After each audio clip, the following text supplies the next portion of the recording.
राधे राधे दोस्तों। तो कैसे हैं आप लोग। आपका स्वागत है द वाइल्ड चाइल्ड हमारे यूट्यूब चैनल पे।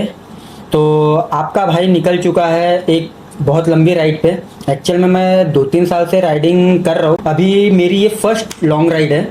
तो हम लोग जहाँ के निकले हैं वो तो आपको बाद में बताऊंगा, लेकिन सबसे पहले बताओ कि मैंने एक्चुअल में वीडियो रिकॉर्डिंग लेट चालू की। हम सबसे पहले घर से निकले, मम्मी पापा का आशीर्वाद लिया, भैया भाभी का आशीर्वाद लिया। तो हम निकल चुके हैं अपने पहले लॉन्ग टूर की ओर। ये हम अभी हिंगना पहुंचे हैं और हम लोग अभी यहाँ से होते हुए हम बहुत लंबा जाने वाले हैं। अभी आपको धीरे धीरे रास्ते में बताते रहूँगा कि हम कहाँ जाने वाले हैं, कैसे जाने वाले हैं। घर से कम 7-8 किलोमीटर ही दूर आया है, ज़्यादा नहीं, जस्ट राइड स्टार्ट हुई है। तो आपको सबसे पहले ये बताना चाहूँगा कि कैसे कैसे क्या क्या हमारा प्लानिंग हुआ। 3-4 दिन पहले से हमारा पैकिंग चालू था, जिसमें हमने कुछ ड्रेसेस वगैरह रेडी किए, हमने अपनी गाड़ियाँ रेडी की, सर्विस वगैरह करवाई। पहली चीज़ जो होती है कि आपकी तबीयत थोड़ी गड़बड़ रहे कोई दिक्कत नहीं है, परंतु आपकी गाड़ी की तबीयत एकदम मस्त और चकाचक होनी चाहिए।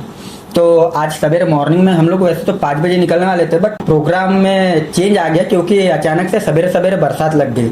तो हमारे एक मनीष भैया है, उनका एक प्यारा सा नाम भी है, छोटा सा गुड्डू पांडे, वो और अशोक, ये थोड़ा बरसात के कारण लेट हो गए। और मनीष भैया का नाइट शिफ्ट था, इसीलिए वो थोड़ा सो भी नहीं पाए, जल्दी आए, जल्दी से पैकिंग की, उन्होंने अपनी गाड़ियाँ लोड की।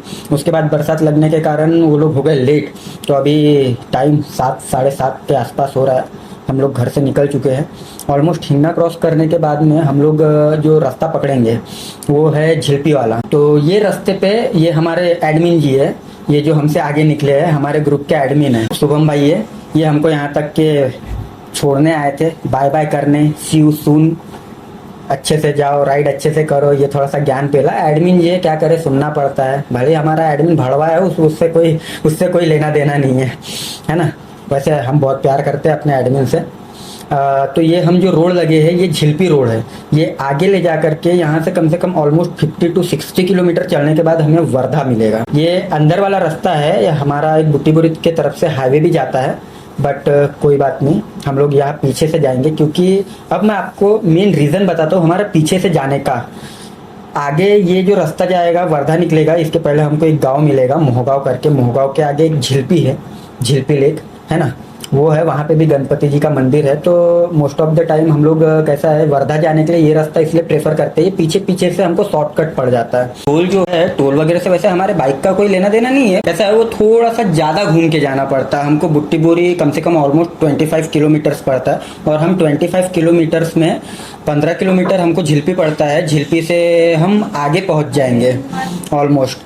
तो इसीलिए हमने ये वाला रूट प्रेफर किया। और जैसे 7 बजे का टाइम है तो ये रास्ता थोड़ा खाली रहता है, और उन रोडों पे कैसा है ना कि थोड़ा सा ट्रक वगैरह का सीन रहता है मॉर्निंग टाइम पे। क्योंकि ऑलमोस्ट सारे ट्रक्स जो रात को खड़े रहते हैं वो मॉर्निंग में सवेरे 4 बजे से छूटते हैं, ये कुछ बाइकर्स जाते हुए। एक्चुअल में आज संडे है, इसीलिए कैसा है बाइकर्स भी झिल्पी के साइड आते हैं घूमने। और ये रास्ता घूमने लायक है। आगे जा करके हमें एक जंगल भी पड़ेगा, 5 से 6 किलोमीटर का जंगल है, और वहाँ पे एक छोटा सा 2 टर्निंग का घाट भी पड़ेगा। और आप लोगों को बता दूं कि ये अभी मैं जहाँ पहुँचा हूँ, यहाँ आगे से एक रास्ता कटता है जो हनुमान जी के मंदिर जाता है, तेलगांव मारुति।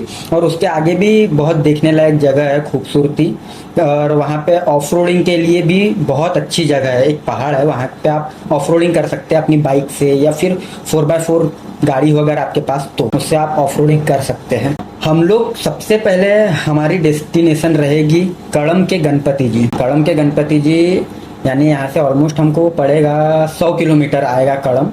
कड़म जाने का रीज़न ये है कि हमारे हिंदू धर्म में या पुराणों में कह सकते हैं, गणपति जी को सबसे पहली प्राथमिकता दी जाती है। कोई भी जर्नी हो, कोई भी शुभ कार्य हो, आपके घर में, आपके कहीं पे भी, तो गणपति जी का पहला पूजन जरूरी है।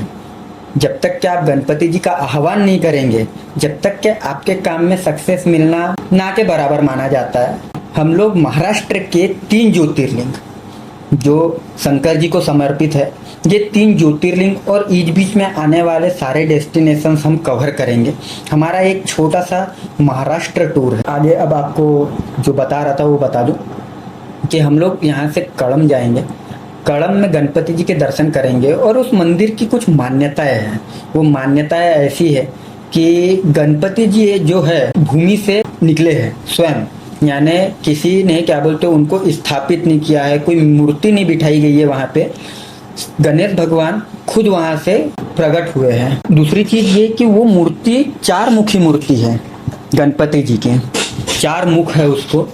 और वहाँ के मंदिर की खासियत ये है कि वो जो मंदिर है वो जमीन लेवल से, यानी जो अपना नेचुरल ग्राउंड लेवल होता है उससे 33 फीट नीचे वो गणपति जी विराजित है। ऐसा भी है कि हर 12 साल में खुद गंगा जी का जल अपने आप वहां आता है वो मंदिर के परिसर में, और उस मंदिर को वापस एक बार पावन करके चले जाता है। और आप लोगों को ये बताते हुए खुशी होगी मुझे कि हमारे धरती पे जैसे 1 साल 12 महीने का होता है, वैसे ही शंकर जी की दुनिया में 12 साल का 1 साल होता है। आप लोगों को एक कहानी शायद से पता है, नहीं पता है मुझे नहीं पता, बट एक शंकर जी के बहुत बड़े भक्त थे, उनका नाम क्या तभी तो था मुझे याद नहीं आ रहा है। उनको उनके पुत्र की मृत्यु होने वाली थी, ये चीज वो जानते थे कि मेरा पुत्र 12 साल का होने के बाद में मर जाएगा। अपने पुत्र की आयु बढ़ाने के लिए उन्होंने शंकर जी की तपस्या की थी। उन्होंने कई सालों लगातार तपस्या करने के बाद जब शंकर जी उनकी तपस्या से खुश हुए और प्रकट हुए, तो उन्होंने उनके बालक को बोला था कि आपका बालक और 12 साल जिएगा।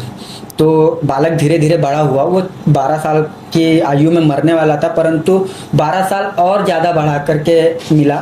शंकर जी का बहुत बहुत आभार दिया और चले गए। तो शंकर जी वहाँ से जैसे ही चले गए तो उसके बाद में 12 साल गुजरे, उनका पुत्र बड़ा हुआ, वो 24 साल का हो चुका था। उसके बाद में यमराज जी उसे लेने आए।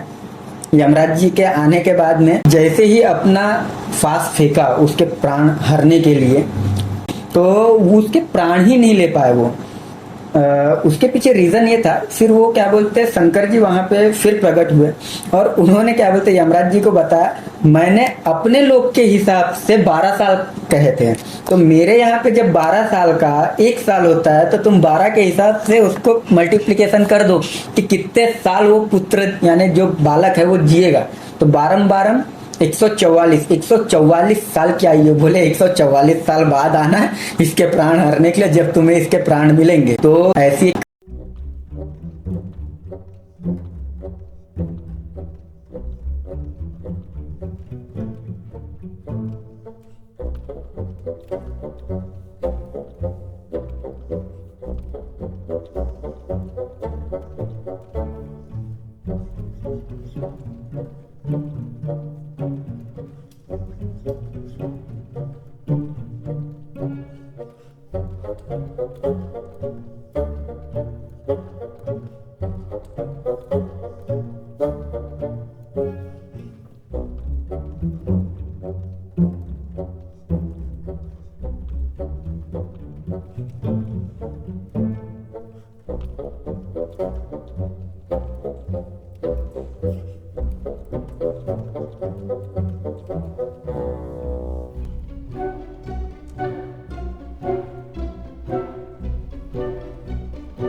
1.5 किलोमीटर मंदिर है यहाँ से। दिखाते हैं फिर कल आपको।